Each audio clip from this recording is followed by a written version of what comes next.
morning, everyone, and welcome to TRC Week.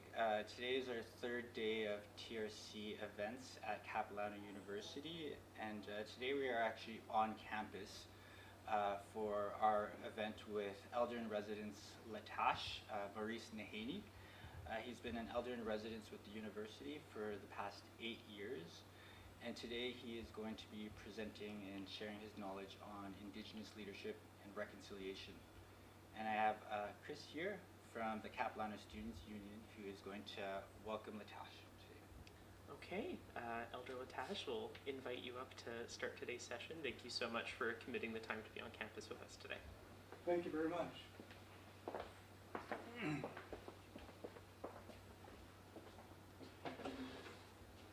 Osiem, Tanoyap, Tanoan Sayam and Sayaya, Sayoyakwa, Tlachinomen on Hutton Squallowin, Nath to Uns, Latash Kashamin, Tanalachan Ostahano Homeo, Skohomashos, No Chayamin Mahat, An Manax and Squallowin. Greetings to all of you. Good morning. Welcome to our session here on Indigenous leadership and reconciliation. The name that I carry is Latash. I am from the Squamish Nation. My prayer for you this morning is that you are all in good health and remaining safe. Stay within your bubble, and as Dr. Bonnie says, stay home. I'm very honored to be here at my alma mater, was Capilano College back in the day. So it was a very good experience for me. It was the beginning of a journey through education. I later transferred to Simon Fraser University. But before I continue, I want to share with you, first of all, a welcome song.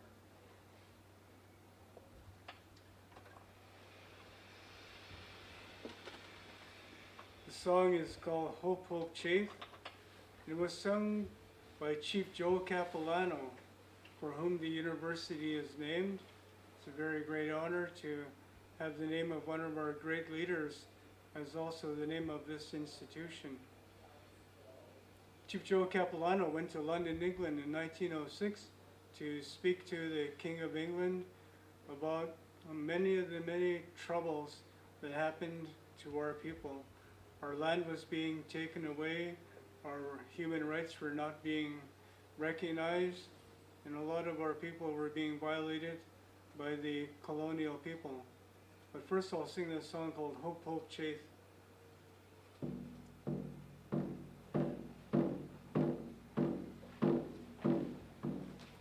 Hope, hope, chafe, hey, chaya. Hope, hope, chafe, hey, chaya. Oh, hey, hey, hey, hey, chaya.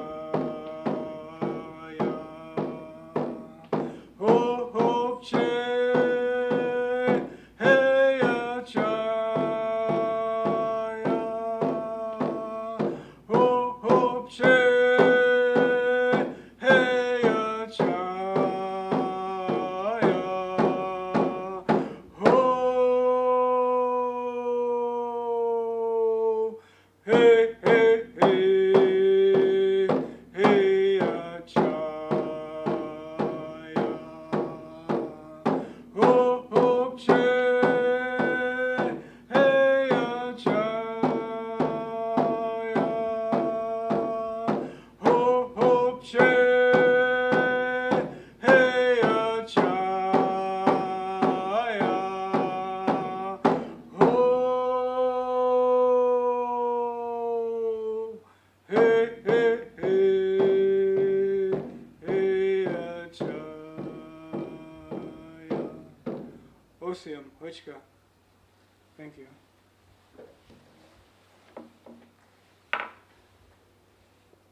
I also wanted to share with you that this is a welcome song, and the song has been given to the Squamish Nation to use in special occasions such as today, by the Matthias family, the keepers of the song.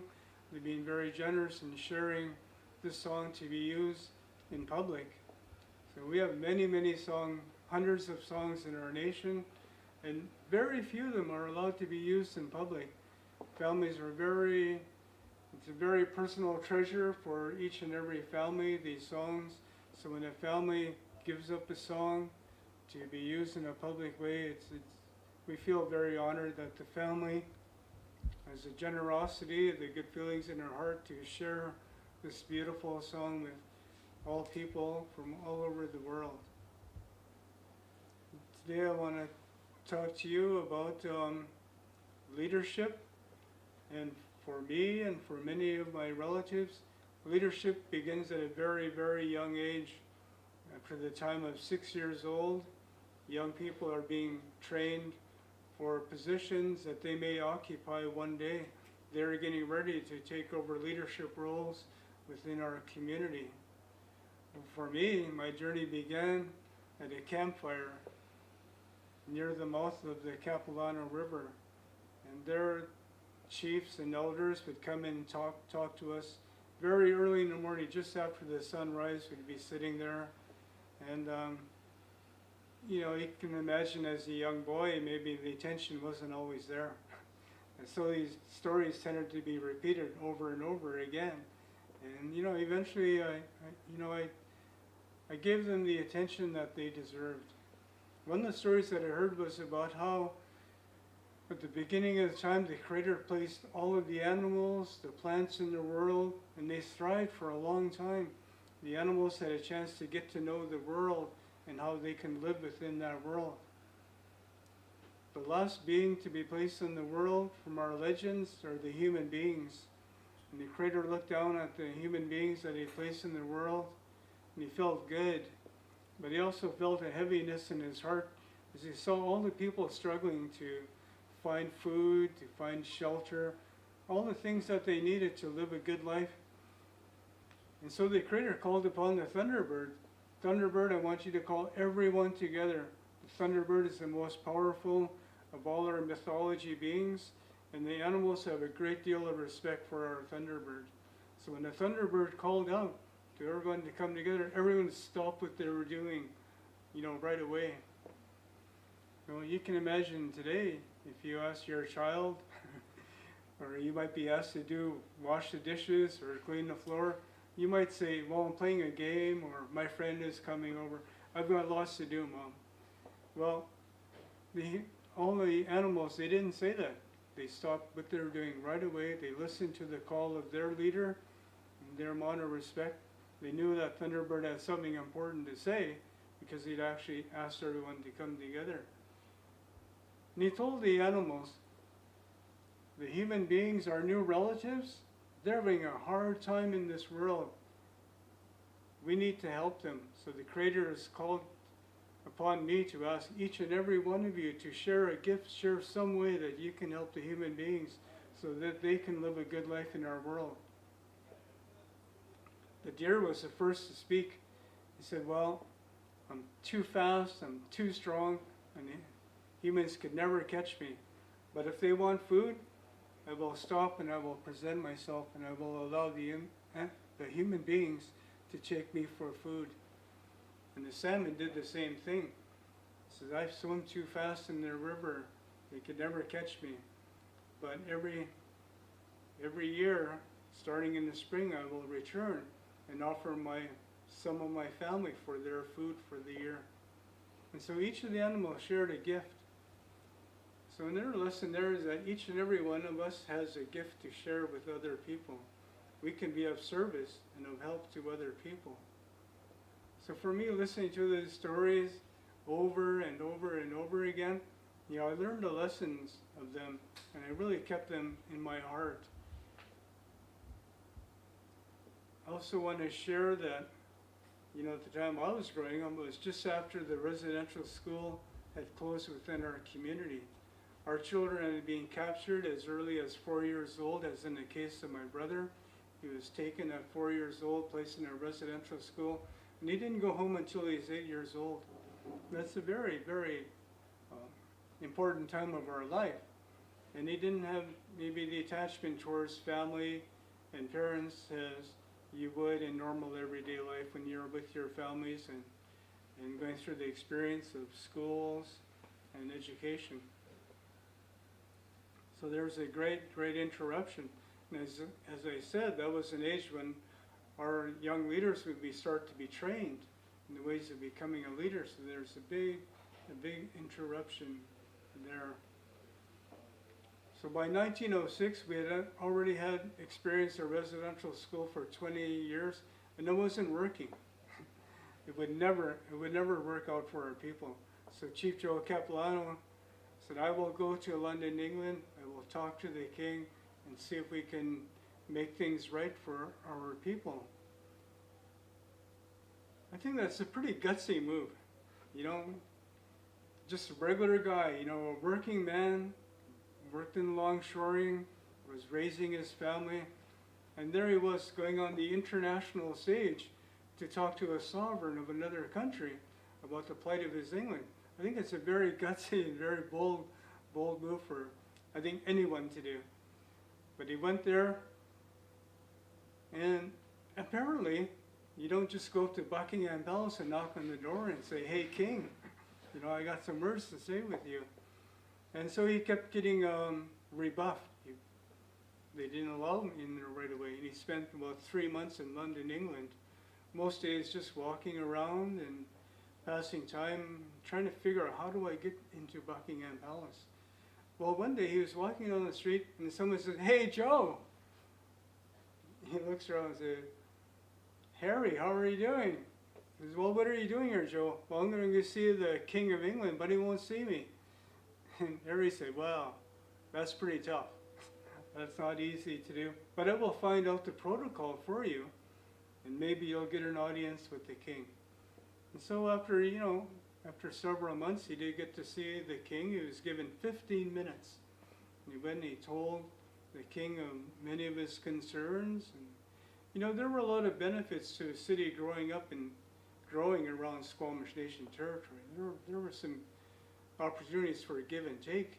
And Chief Joe Capilano said there can be a better relationship for our people if we change the rules of that engagement between the settlers and our people.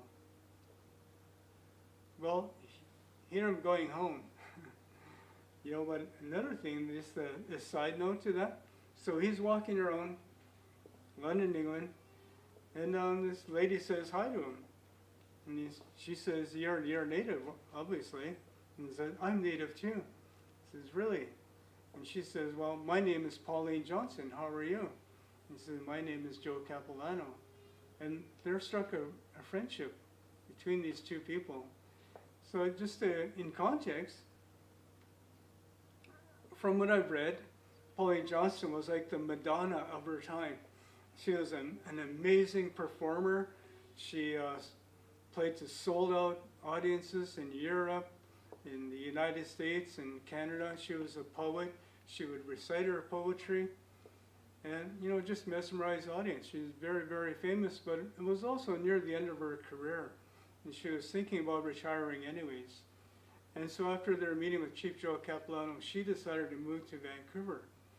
And when she moved to Vancouver, she continued her friendship with Joe Capilano and his wife Mary. And as a result of their friendship, she heard many of the legends from Chief Joe Capilano, and she wrote a book called Legends of Vancouver. So it's a very good record of some of the stories of our people, and within these stories are good examples of preparing someone for leadership, but also preparing someone to have a good life within, within their lifespan, how they can get along in the world and have a good relationship with other people and with other beings. So I mentioned beings because we're not alone in this world. Right outside our window here at Capilano University, there are many plants, there's trees, many people around here. And we actually have a relationship with each and every being within our world. For us, the Squamish people, we know them as not only beings, but they're our relatives. And one of those relatives being the cedar tree. So a long, long time ago, one of our great leaders, his name was CapU, the cedar tree. Well, throughout his life, he was a good teacher, he was a good mentor, someone that would share his gifts with other people. And there, he had many, many gifts. He was a very, very talented man. If people needed a vessel to travel on the water, he would teach them how to carve a canoe. If they needed shelter, he would teach them how to build a longhouse. If they needed to do ceremony, he would do ceremony with them. But after a long time, when he finally got a lot of white hair on his head, the Creator came down and he said, all the people come together. He says, your grandfather's been here for a long time now, and his ancestors are waiting for him on the other side, so I'm going to be taking home your grandfather with me. When he leaves his body behind, we want you to bury that body on the side of the mountain. And in 1 year from today, 1 year from now, we want you to go and visit his grave. And when we went to the grave, there was a tree growing up out of the grave where they placed their dear grandfather. And it was a cedar tree. And from the cedar tree, we get materials to make things such as the hat, the bark, or the skin of the tree we use to make a hat, or we can make clothing or basketry. From the roots we also make and use the roots for making waterproof vessels. We can use the trunk of the tree to make a canoe or to make our longhouses. So this man had many, many gifts, but he didn't keep them to himself. He shared whatever he could with each and every person, regardless of their age or what part of the community or which family they came from. Everyone was good in his eyes, and he treated everyone with a lot of respect. So the Creator wanted to memorialize him by placing this tree there, and today we continue to use that tree with our people. But when we do, when we want to canoe and take a tree, we have to take its life. And for us, it's a very profound act to take the life of another living being. We have ceremony. We apologize to the tree for taking its life as a tree, but we promise it a new life as a canoe or a house or a basketry. This is our view of the world. So when the new people arrived here from Europe, we began cutting down all of our trees, our people were a bit shocked. Wow, you're taking all these beings, you're not doing any ceremony, you're taking these trees and you're shipping them to another part of the world. So this is why Chief Joe Capulano had to go to London, England. I think it's a pretty bold move, a tough move, and he must have been very intimidating, to come from his house in the village near Lionsgate Bridge to go to London, England. And he didn't want to be shaking, he didn't want to show any fear.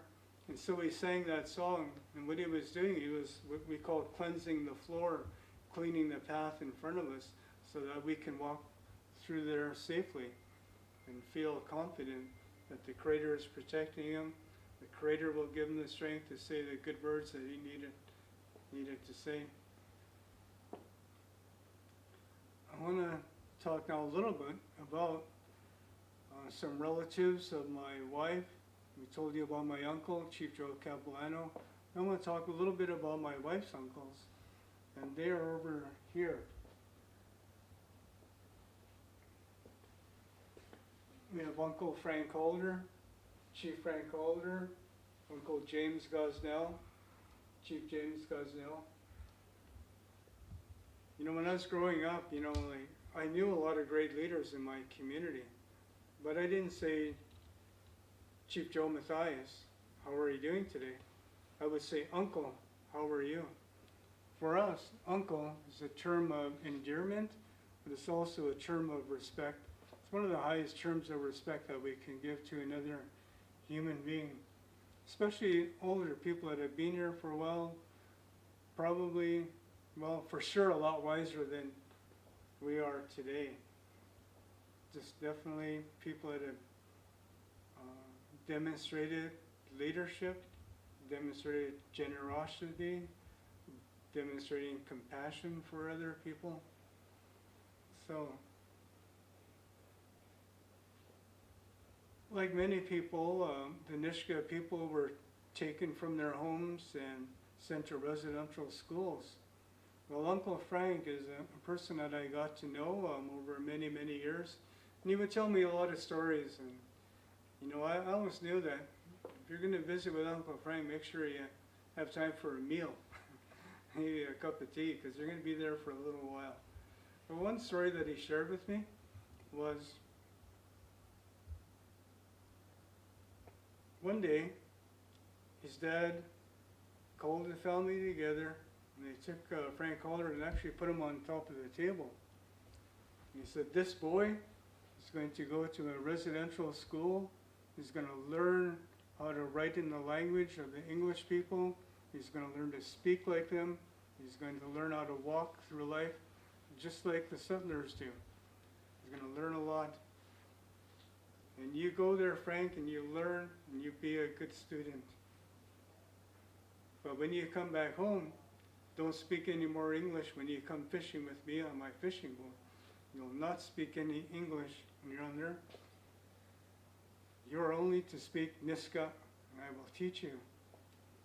And that was the life of Frank Calder for many, many years. Every summer he would come home and spend time with his father and his uncles and learn about the Nisga'a people.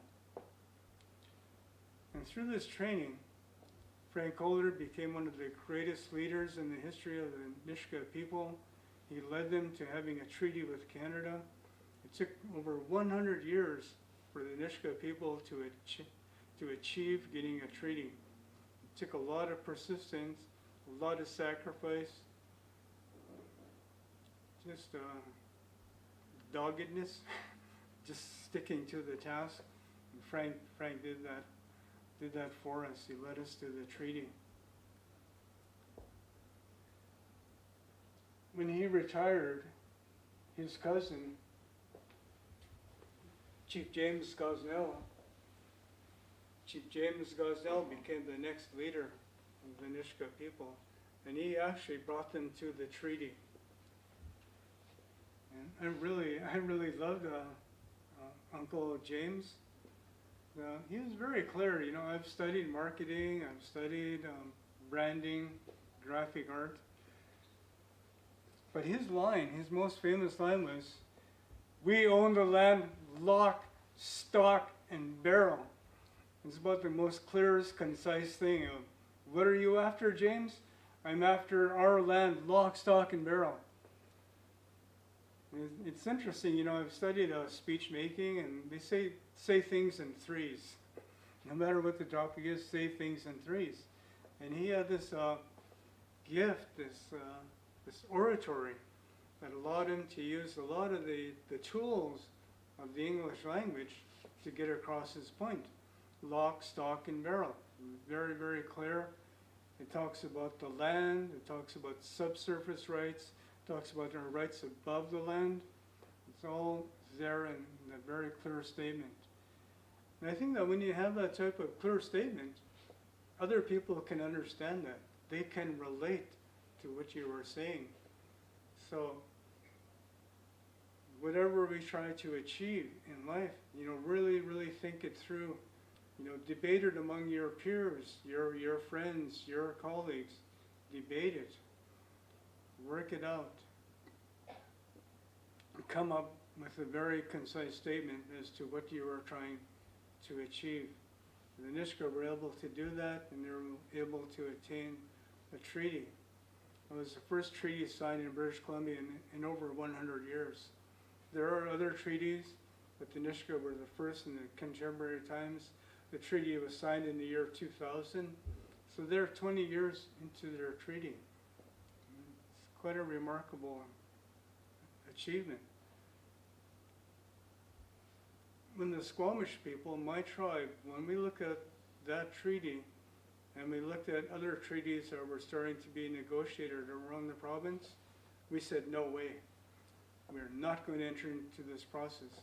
we're going to stay outside of these treaty negotiations because we won't attain the things that we want to.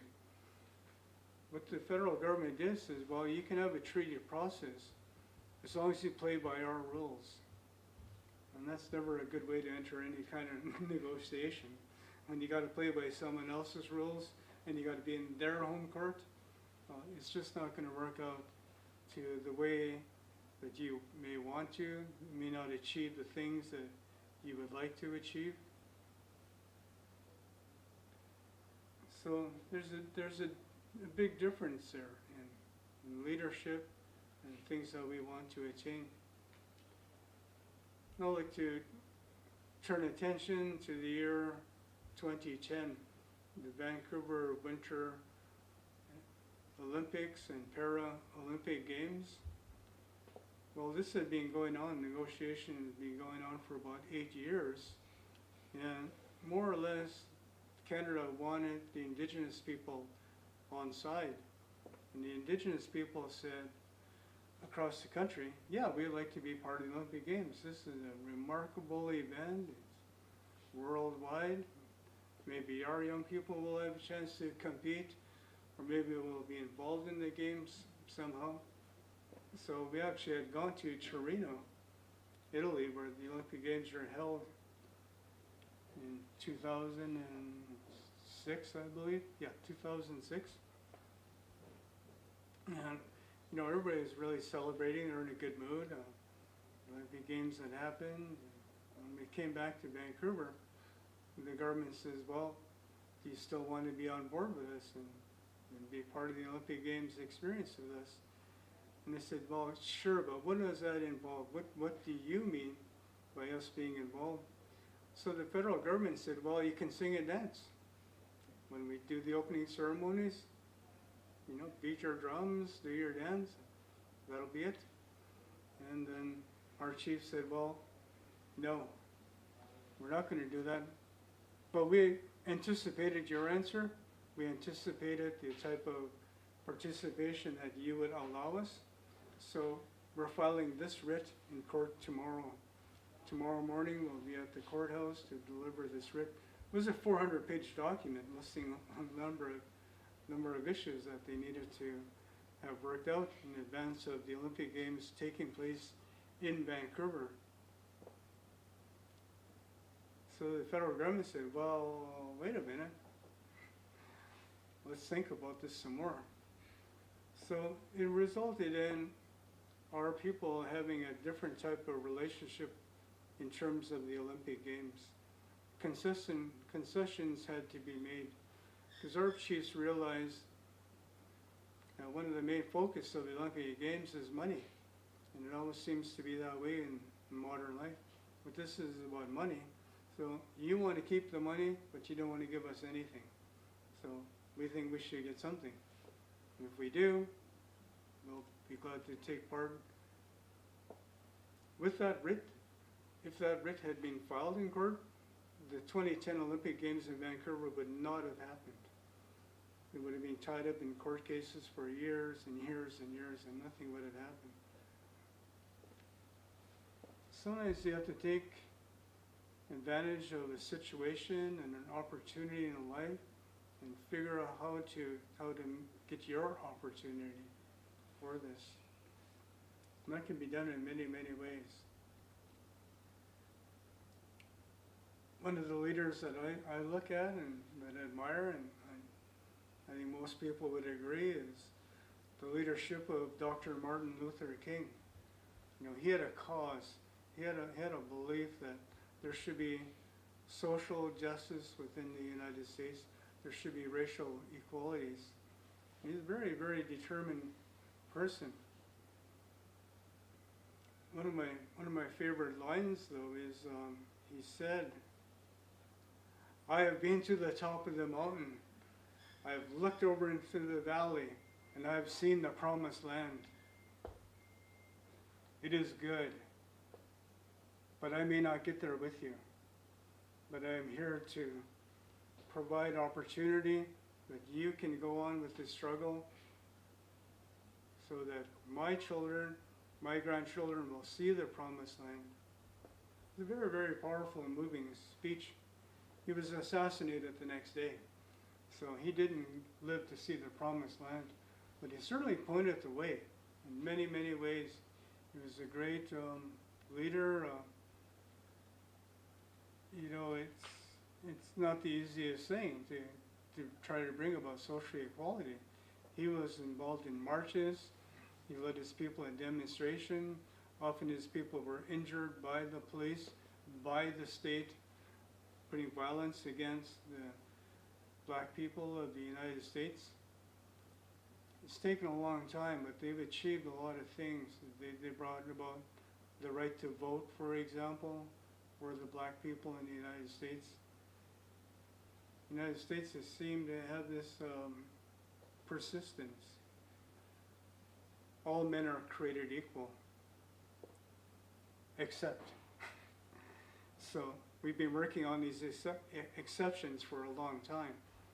The women finally got the right to vote. The black people got the right to vote. So there's a long list of things that all people are created equal. But how is that expressed in everyday life for everyone? Another leader that I like to think about is Gandhi. And Gandhi led a peaceful resistance against British rule in the country and continent of India. And it was a very, very difficult thing. But one thing I read about Gandhi is that he had met with the governor of India, someone from England anyways. He talked to him, and so finally the minister from England said, you actually expect us to pack up our bags and simply leave? And Gandhi said, well, yes. And that's what happened. As Gandhi said, you cannot possibly take a few thousand of your soldiers to live in my country and exploit us and rule us, and there's 400 million of us. You're up against impossible odds. So it would be best if you left. So eventually India did get independence. They got their own state. And I think they won the right to make mistakes, but they're their mistakes. And that's what we have to do as leaders. Sometimes they have to be our mistakes. We may not be perfect people. We may not always be right. But if we learn from our mistakes, that's how we move forward as the people.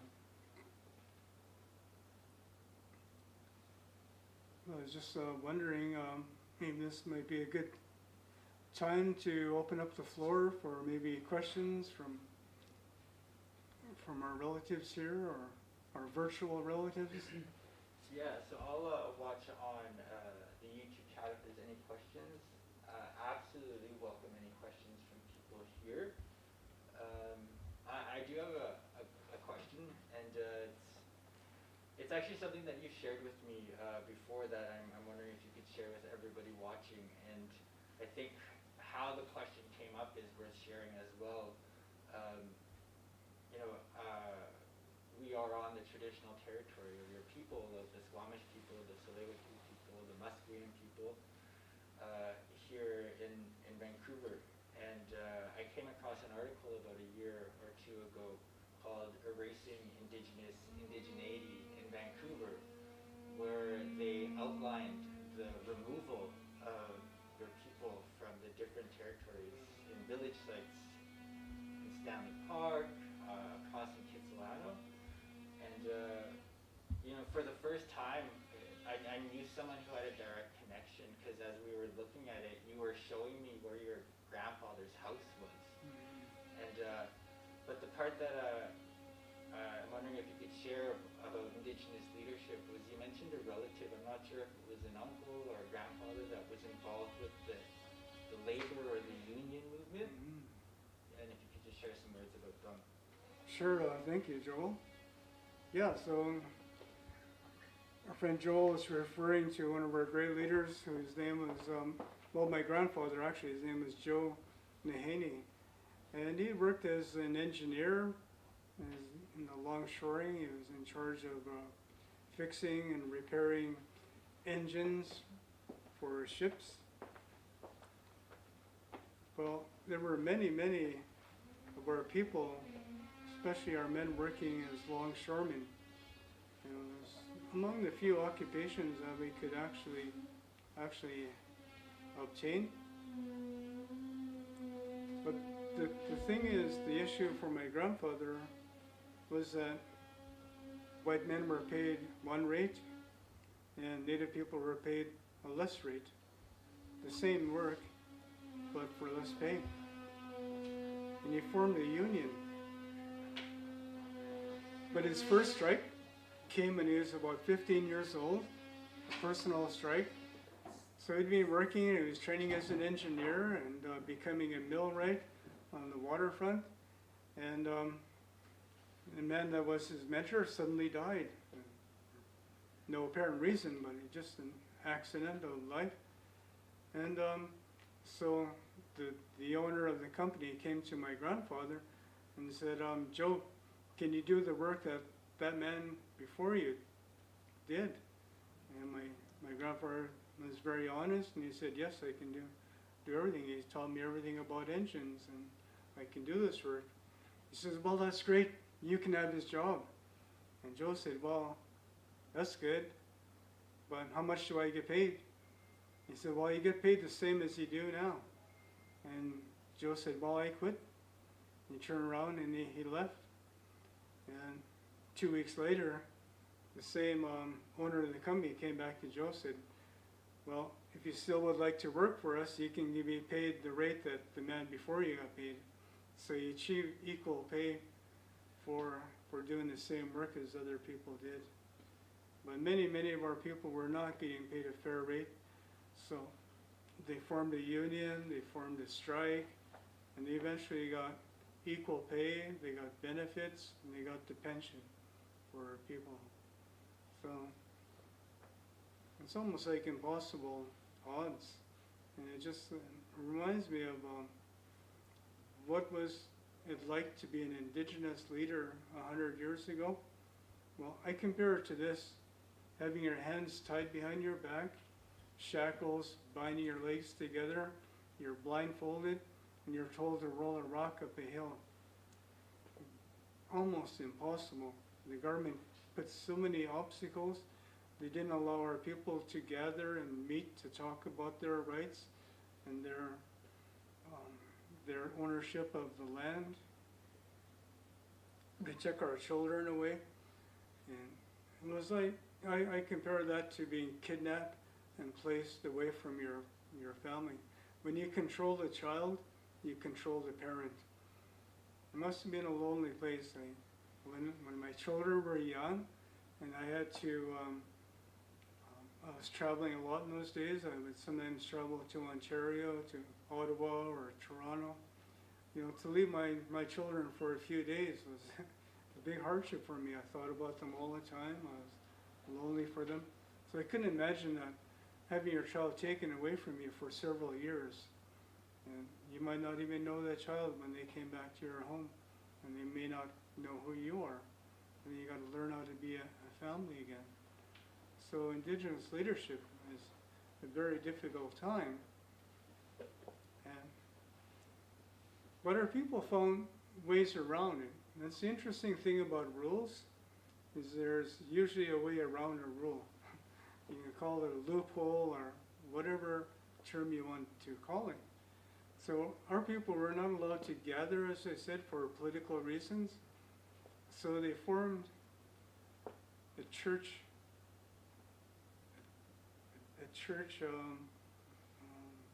association.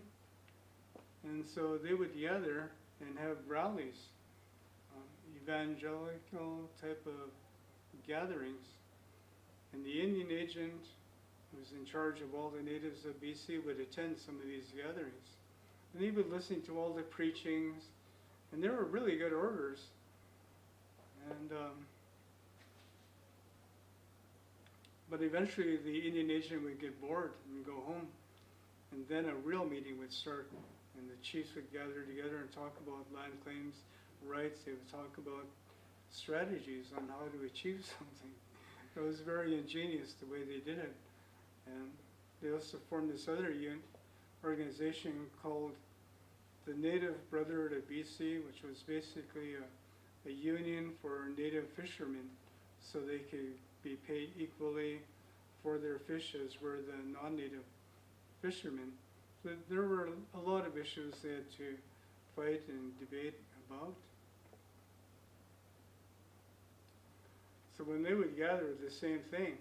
Like they would have a meeting of the Native Brotherhood of BC, and they would sing, they would pray, praise the Lord, all this stuff. I've actually attended a couple of those meetings. It was just astounding to hear these leaders do these type of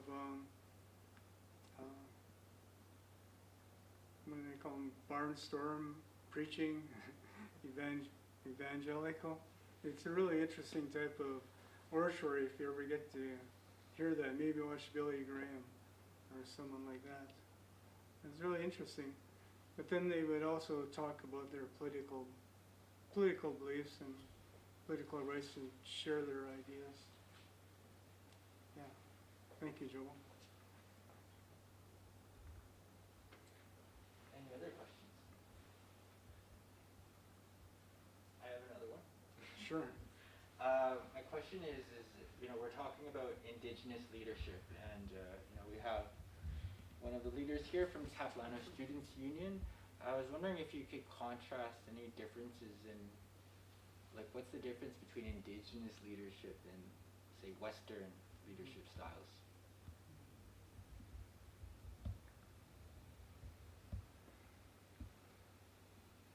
Probably the goals of a leader. I think President Trump has certain goals. He's a very interesting type of leader and caused so much division within the United States. But there are a lot of beliefs that Americans have, and he really keys in on some of these beliefs. I don't think they've decided the election yet in the United States. Kind of up in the air. But they're very, very close. Two candidates are very close. Vice President Joe Biden and President Trump are very close, but very, very, very different goals. And for Native leadership is different in a way that a better word, I think, is we didn't traditionally have words like chief. It wasn't in our language. It's not part of our vocabulary. But a CM is, defines someone as a highly respected person. And so we're encouraged not to drag our names through the mud, to do things that would harm ourselves or to harm other people. So that level of moral fortitude, to be strong enough to live a good life, to be a good example for other people, is probably different than Donald Trump, anyways. We have a couple questions that are coming in through the YouTube channel. We have a question from Laurel, who said, as a non-Indigenous person who will be working in education, how should I go about teaching children's First Nations experience when myself lack the experience?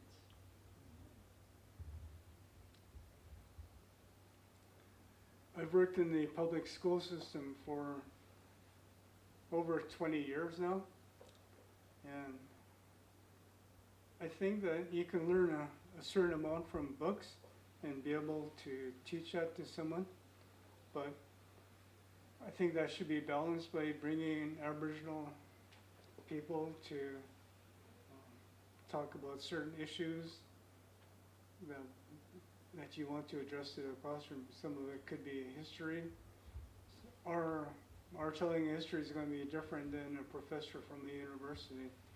They don't really have the lived experience that we have, and it's very dry and very dry and academic compared to lived experience. I don't think lived experience is less than university experience. It's probably equal in my opinion. I think that's why we have elders in residence, is to bring in all of what you just said, that are our instructors may not have that experience. We have another question.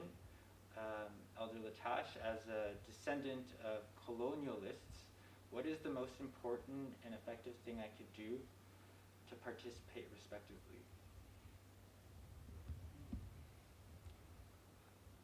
Well, we're quite fortunate here at CapU University to have the First Nation Center where you can engage with First Nations people.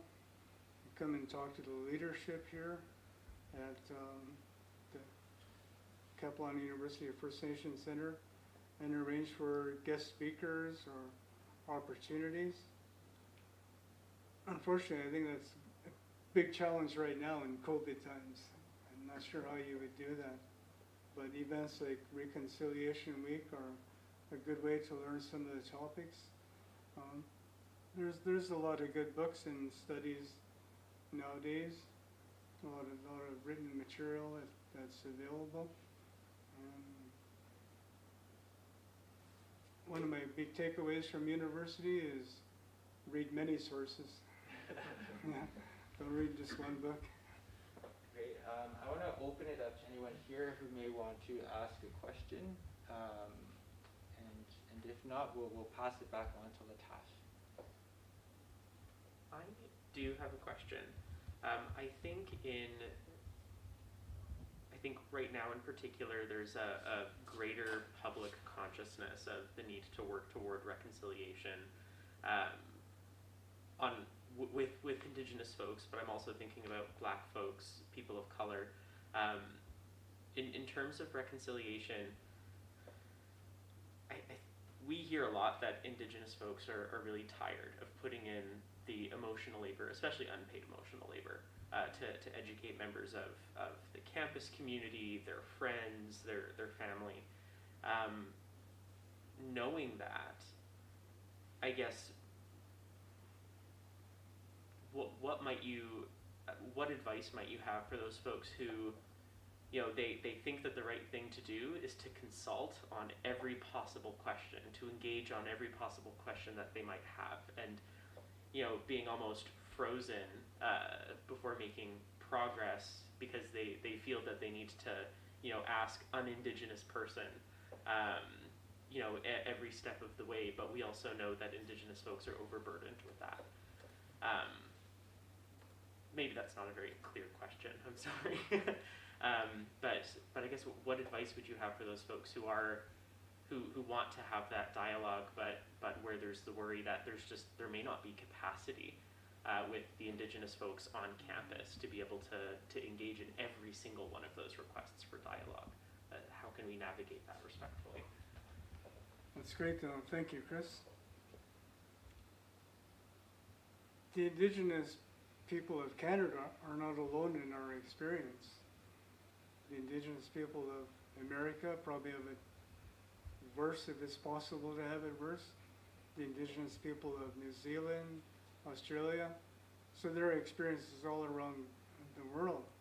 Sometimes it's very difficult to look at a problem in your own backyard, but it may be easier on your soul, perhaps, to look at what's happening in Australia. There's a lot of really good movies that talk about human experience. One was called The Rabbit Fence from Australia. It talked about the experience of two girls who had escaped from a residential school, and they went, I think it was hundreds of miles to get home. Unfortunately, I believe they were recaptured and brought back to the residential school. And so, the movie talks about that. But, it shows them, fast forwards, they're now grandmothers, or a lot of gray hair, but they're living in their own community with their own people and going through life and being grandparents. But they are grandparents that know that their grandchildren will not be captured, their grandchildren will not be taken to a residential school. The anti-Semitism, the experience of Nazi Germany, a lot of things are comparable in that the rights of Jewish people were very violated, extremely harsh conditions imposed upon the Jewish people. And we can learn a lot, even as simple, I wouldn't say simple, no, that's the wrong word. But The Diary of Anne Frank was a particularly powerful movie, the experience of a young Jewish girl who wrote about her experience and what it was like to live through her country of Holland during the time of the Holocaust. Unfortunately, she did not survive, but she left behind her writings, her feelings as a young person. And, you know, for myself, I can't imagine living in a village where there are no children. Absolutely no young people in the village. Just the other day, my grandchildren were visiting. They were laughing at times, crying a lot, fighting a lot, doing all the things that kids do. You know, and it was a very, since we've been isolating during the COVID times, you know, it's probably a lot like what our ancestors experienced, of this isolation from the different generations. So that one afternoon with my grandchildren was one of the happiest days in the last 6 months, to be able to enjoy their laughter again.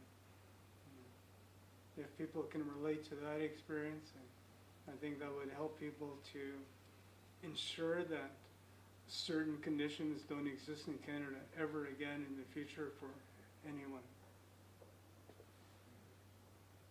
Great. We have one more question, and there is a class watching right now, all separately at home. The course is Education 159, working with young children in inclusive group settings.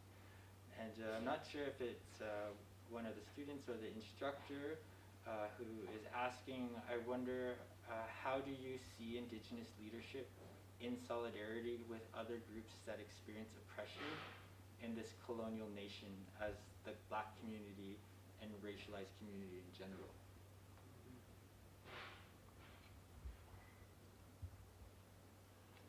So, you know, teaching for 20 years and seen a lot of different situations of trying to address issues that are touched on in reconciliation. But one of my favorite memories, though, is of this man here, Frank Holder and James Gosnell, going into classrooms and talking to my wife in grade 4. She remembers them coming to her classroom and talking about the land claims or native rights. We talk about what is our future going to be. If we continue this way with the government controlling our lives, we're going to be poor, poor, poor forever. But if we take more control of our lives, more control of the resources that we have within our territory, our children can live a better life.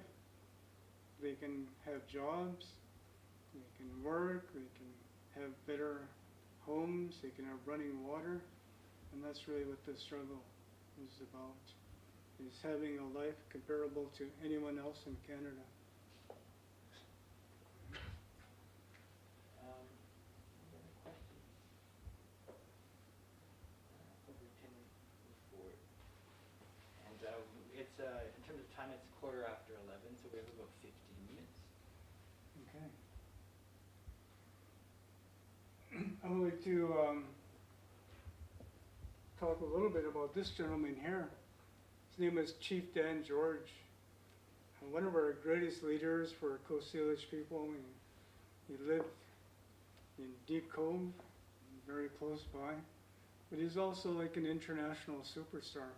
His acting abilities won him roles in Hollywood movies, and we're all really proud of Chief Dan George.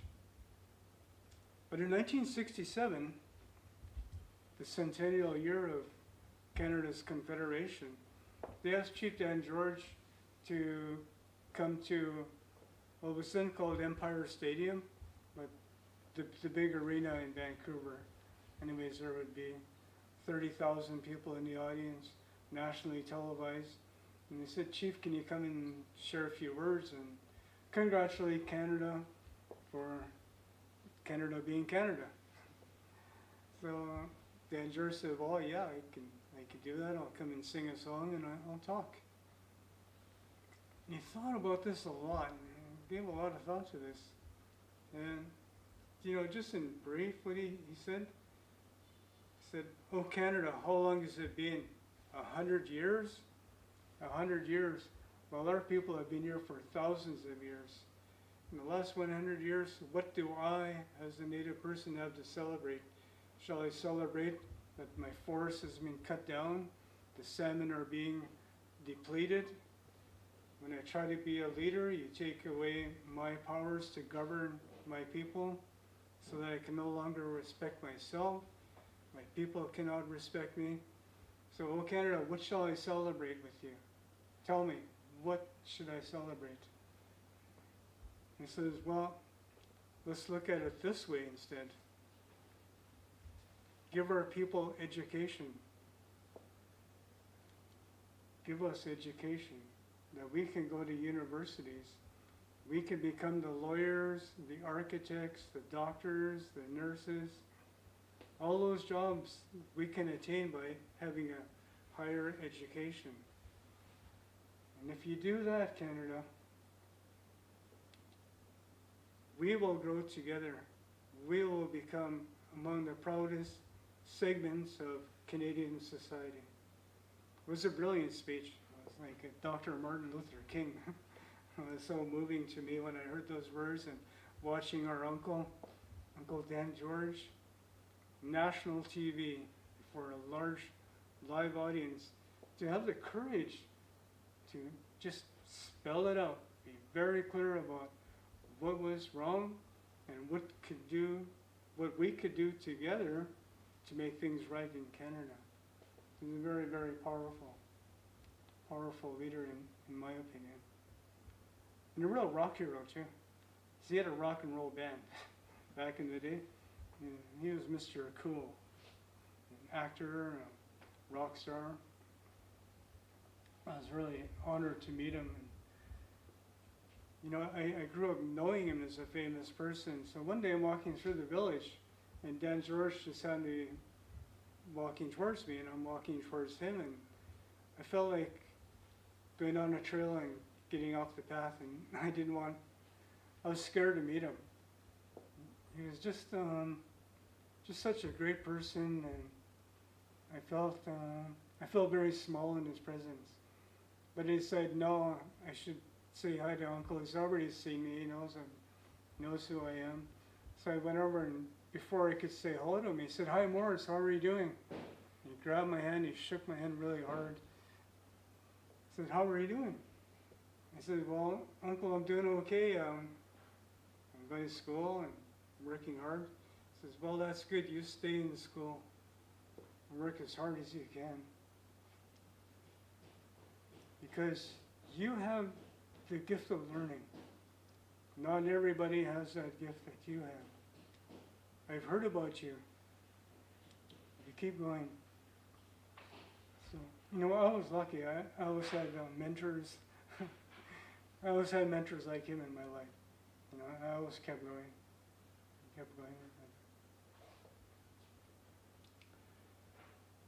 I came to continue my education at CapU College, as it was called back then. And in 1974, much of this was not here. Much of this campus wasn't here, and I very rarely came here. I was a student at CapU College, but I rarely came here. I went to church basements all around North Vancouver. There were different churches. We'd sit on couches and debate philosophy, and politics, literature. It was a really cool time. It was, I think, one of my best experiences to sit in a room with a group of adults talking about adult stuff, talking about world issues and personal issues. And I was lucky to do that. We are here today in the KYOSM came, the First Nation Student Center. And a lot of that is the result of my good friend and my brother here, David Kirk. And this is Chief Ernie George. He's also Elder-in-Residence here at university, and in a normal year we would come here and visit students during lunch hour to talk with them or share teachings, share lessons. It seems like, for much of the time we have to fight and we have to struggle. It seems to be just what life is. It's a struggle. If you allowed yourself to be buried by that, you'd be just laying on the sidewalk somewhere. But if you pick yourself up and have a vision for yourself, know what you want, lock, stock, and barrel, know what you want in life, and you can achieve things. Thanks to David Kirk, we've achieved a lot here at Capilano University. This Truth and Reconciliation Week here at the campus is not replicated in other campuses throughout Canada. We're the only place that has it. I think that's tremendous that an event like this takes place. I really give a lot of credit to President Paul Dangerfield. His leadership here at the university is remarkable. Our job is to support him and be like Chief Joe Capilano. Go visit the president every now and then and say, this is what we'd like to see.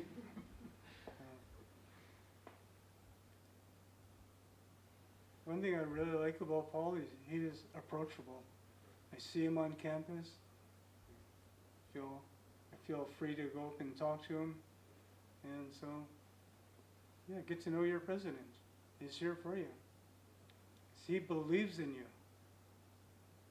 All of you, he believes in you. That's probably why you're here. The university has something to offer to you, but the university understands that you have something to offer to the university. And share your gifts.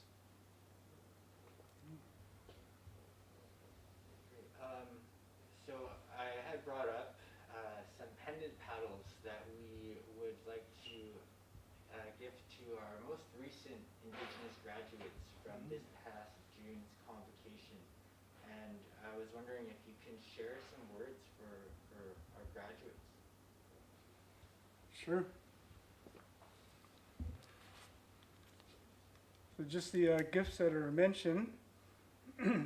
For one is a card, a congratulatory card that will be shared with the students, and also a paddle. It's interesting that both of these gifts refer to a canoe. And a couple of years ago, the university commissioned the carving of a traveling canoe. It's called squaches. It's a male canoe. And these gifts are a token of our appreciation for you to come here, to work hard, to achieve your goals. We appreciate that we've had the challenge to bring out the gifts that you have, and we hope that you continue to share those gifts with all of the people that you come into contact. The workplace will be a better place with you in it. I believe that wholeheartedly. Because of the training that you have. You will have compassion for yourself and other people. You will have the courage to do things that need to be done. And you got the intelligence. For sure you are intelligent beings, and you can share that with other people. But I would ask you to be humble. You know that you're amazing. You know that you're incredible. But be humble. Because everyone has a different gift. Their gifts will most likely be different gifts than what you have to share with other people, but they are gifts nonetheless. No gift is less than another gift. The canoe, very important symbol for our people. So in a lot of ways it represents leadership, it represents our community. In a canoe, there may be 10 people in that canoe. One person is definitely in charge of the canoe and is the person steering the canoe. He's called the skipper of the canoe, is the captain of the team. But like a football team, there are so many talents that go into being a good team. quarterback cannot win the game on his own. He needs someone that can catch the ball. He needs someone that can run with the ball. He needs people that can be defenders, to block tackles. Without all the people around him, we cannot achieve very much in life. We cannot achieve much on our own. When we work with people that are like mind, like similar goals, similar interests, with that group of people, we can achieve many, many things. Just like our great leaders, Joe Capilano, Frank Calder, Dr. King, Gandhi. We can find our role in making change in the world.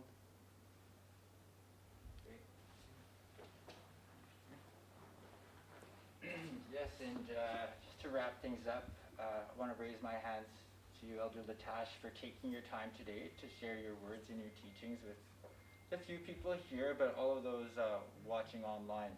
I know there's more questions coming in, so we may actually have a follow-up session, or maybe it's an opportunity for you to share your answers and thoughts on what's coming from students and faculty here at the university. We also want to thank you for past 8 years for giving your time to be an elder in residence here at the university.